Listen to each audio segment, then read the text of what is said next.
Hey cats, what's happening? Hey, beautiful people. We're not ones to sit around the house too long. The longer we sit around the house, you know, you tend to start getting, we need to get out. So my social director here is always looking for fun things to do, and she comes up with some pretty good ones. So we have been here before, but this time it's a little different. What'd you find today? I found some cars are going to be inside. Mustang versus Camaro. I had a Mustang back in the 70s, so. So we are, at the National Packard Museum, where obviously they have a lot of classic Packards here, but they also have some other displays. Last time we were here, they had some motorcycles, and that was kind of fun. So today, it's going to be Ford versus Chevy. What do you like, the Camaro or the Mustang? I kind of favor the Camaros. She's a Mustang lady, so... Well, I have my share of Fords, and I had trouble with that Mustang. The fender rusted on it, brand new, so I switched. I went to Buick and Chevy and... GM. Yeah, no more Ford. What do you say? Let's go in and see what we can find. Yeah, what's your favorite going to be, you think? I don't know. Might be interesting. Yeah. So what came first, the Ford or the Camaro? Right here, there's a little history about it, and it looks like in 1964 the Mustang was introduced. And it was a compact, sporty, affordable, and marketed to the baby boomers. In 1966, General Motors held a press conference, it says, and they announced the arrival of the Camaro. The question was asked, what the heck is a Camaro? Well, the reply was... A small, vicious animal that eats Mustangs. It eats Mustangs. Well, I'm sure some of you Mustang owners will argue with that, but it looks like the Ford came first. A couple years later came the Camaro. Well, let's take a look over here and see what they got. This is a unique museum in Warren, Ohio. And the neat thing about it is they not only have the old Packards, but they have a moving display which changes from time to time. So right here we have the 1965 Mustang, cherry red. It's got a 200 cubic inch, 6-cylinder engine in this one. And look at the base price of that car. $2,533. Oh my gosh, 2000. And for that was brand new back then. Yeah. That's amazing.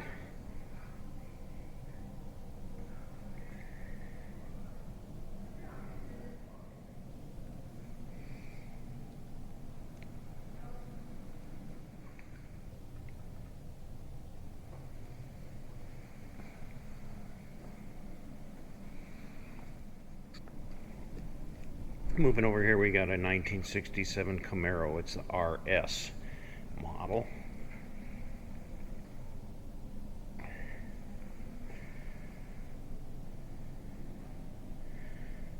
Got the vinyl roof. Kind of a gold paint job.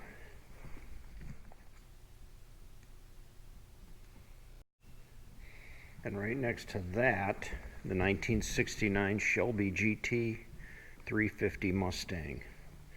That's a nice car. That's a hot looking car. Got a 351 cubic inch V8, 3-speed automatic. 4-speed manuals were available. There's almost 300,000 of these in production.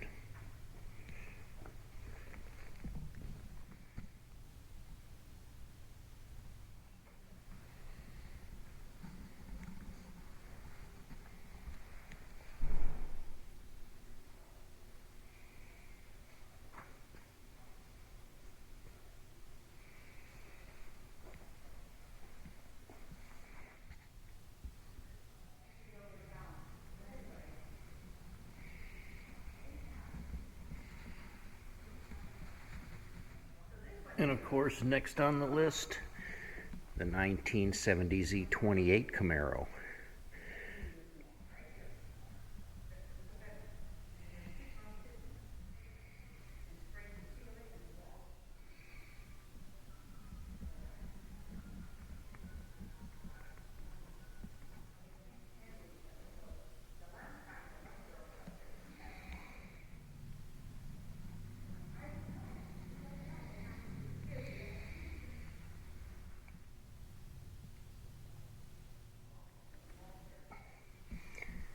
The 1971 Mach 1 Mustang.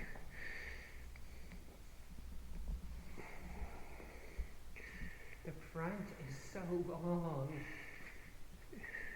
Came up to a 8-cylinder, 429 cubic inch, 375 horsepower 4-barrel. And you could get an optional 4-speed manual transmission that would really make this thing fly.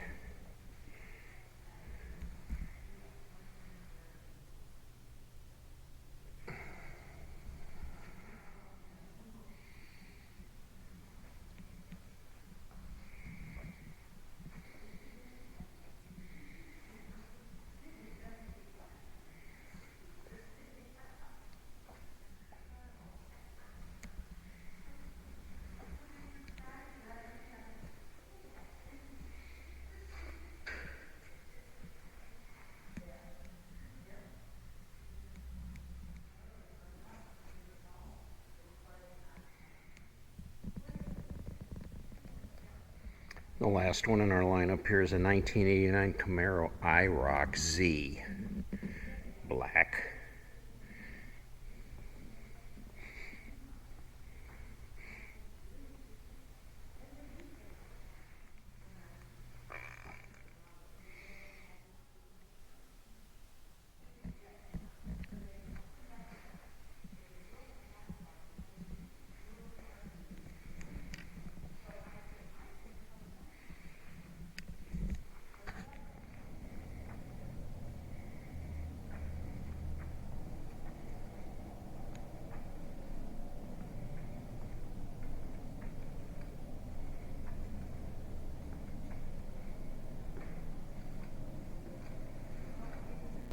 So a little more history on this. It shows up here. We have the first generation Mustang, which was from 64 to 1973. And the Camaro came in a little later with the first generation at 1967 to 1969.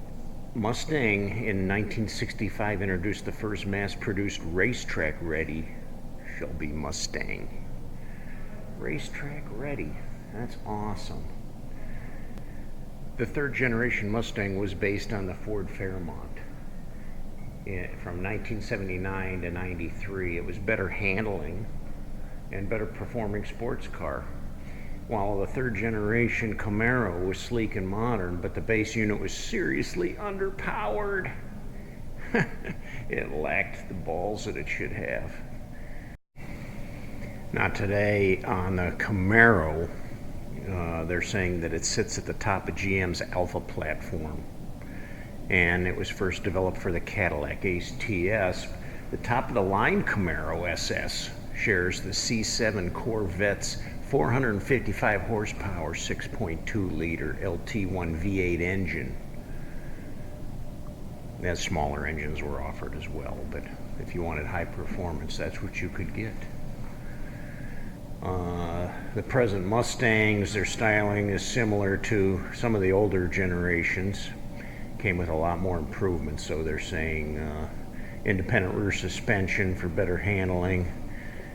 The base model still offered a V6, as did the GT models V8, along with new turbocharged 4-cylinder engine called EcoBoost.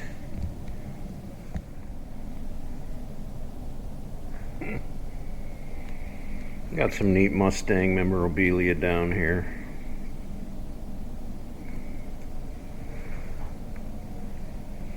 This ignition set was used on Jeff Gordon's number 24 Monte Carlo when he won the Winston Million. So there you go. Somebody got the ignition set. And a little picture down there of Jeff Gordon.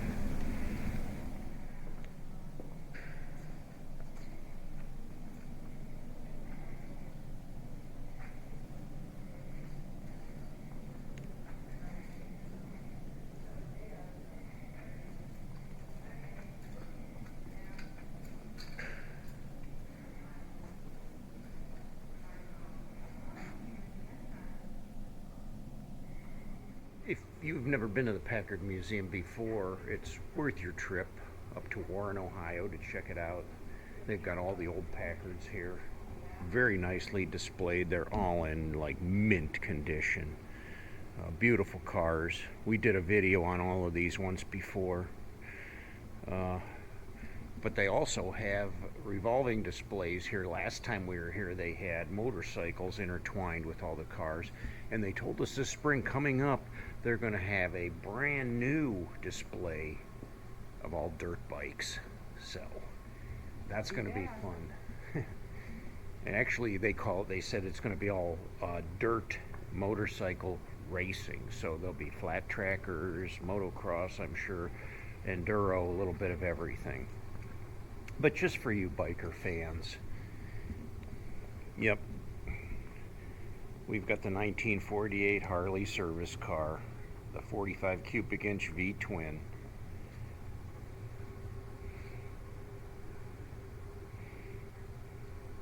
And it's got the hitch thing here that actually hooked onto the back bumper, and they would tow these with the car.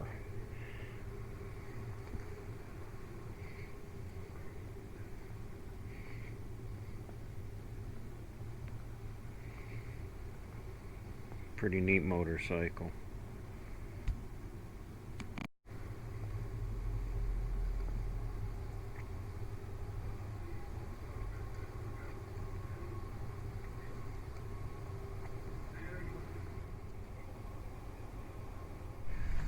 Not quite sure what's going on here, but we came out of the museum and a couple of police cars pulled in.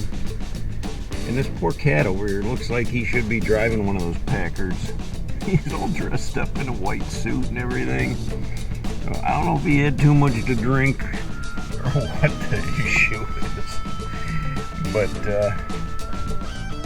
I don't know. We'll go see here in a minute.